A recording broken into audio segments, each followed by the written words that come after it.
Graham Hampton asks, what is the most deceiving shot from a player you've faced in your career? It's a good question. I've got a few. I'm going to start with a pretty obvious one. Alex Ovechkin had my number for my entire career. I let in a lot of goals against him for playing not that many minutes against him. For me, watching Ovi, and obviously he's done that to a lot of guys, so I know what that was like, but he scored a lot on me for not playing against him that much. Ovi's shot and the curve on his stick, it's such a big curve, and so you don't know where it's going. It depends on where he lets it go off of his blade. It can go up, it can go low, it can go mid, all these different things, and combine that, he's got this slingshot. So a lot of players, obviously, they learn to shoot in similar ways. They've got a snapshot, they've got different things. Obviously, everybody shoots in their own way, but Ovi with this slingshot, and he's got his big bomb of a one-timer slap shot, but when he's taking that wrist shot, the way he loads it up and he just slings it, and that combined with his curve, it's just so difficult to read that big whipping slingshot, and then also the way it comes off of his blade. So that one was extremely tough, obviously, and I didn't have to stop too many of them because they were going past me. In practice, Jason Pominville in Minnesota had probably the most deceiving shot out of anybody that I've ever faced. And it got to the point where I said to him one time, halfway through the year after practice, I said, Palmer, I really hope you don't think I'm the worst goalie in the world, because I don't think I've stopped a single one of your shots in like a week.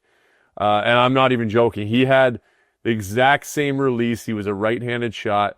He would come in, he'd look straight at you, and there's things as goalies that you read off of, all the different things, shoulder tilt, where their hands are, the stick blade, opening, closing, all these different things that you read and go into your head to make essentially a calculated guess of, not a guess, but anticipate where the shot may go, because the shots are so hard that it's good to have this information in your head and then be able to react to it from there. Pominville gave me nothing. His release was the exact same every single time, and he would just choose if it went high glove, low blocker, 5-hole, high blocker. It didn't matter. His body, his shot was the exact same every time, and the only thing that made me feel a little bit better about it was that he would go in when we had shootouts.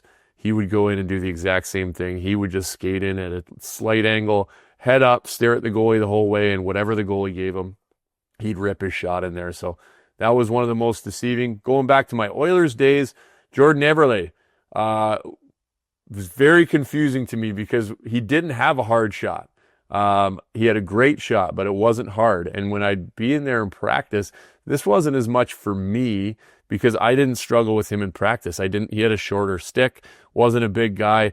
I didn't think that his shot was overly difficult to stop. But when you watched him in a game with his release and where he'd put the puck, it was deceiving because he could make these shots, and he still does. He scores a ton of goals because he has a deceiving shot, and he knows how to get it off. He knows how to have a quick release and put it in spots quickly. So that's a good one. Last one I'll touch on. This is deceiving because I couldn't see it. I played with Sheldon Surrey in Edmonton, and I believe he clocked at 107 miles an hour at one of the Oilers skills competitions. And yes, I got to stand in front of those. Fortunately, he didn't hit me with many of them, and I didn't want to be hit by any of them because that's a whole different level of speed on a shot when you see that coming at you. He used to half wind up and say, "Sorry, Doobie," before he blew it past me. But that was the hardest shot that I had ever seen in my life with Sheldon Surrey. I don't know if I actually saw 107, but they were coming in up over 100 the majority of the time. So the list goes on. The NHL has some incredible, incredible players, and they all are deceiving in their own way, but that's just a few I can think of off the top of my head. What's up, Nation citizens? If you like that video, then you need to be subscribed to the Oilers Nation YouTube. Podcasts, live shows, exclusive interviews, and analysis. Everything you need from your favorite voices at Oilers Nation. And you don't want to miss any of it, so hammer that subscribe button.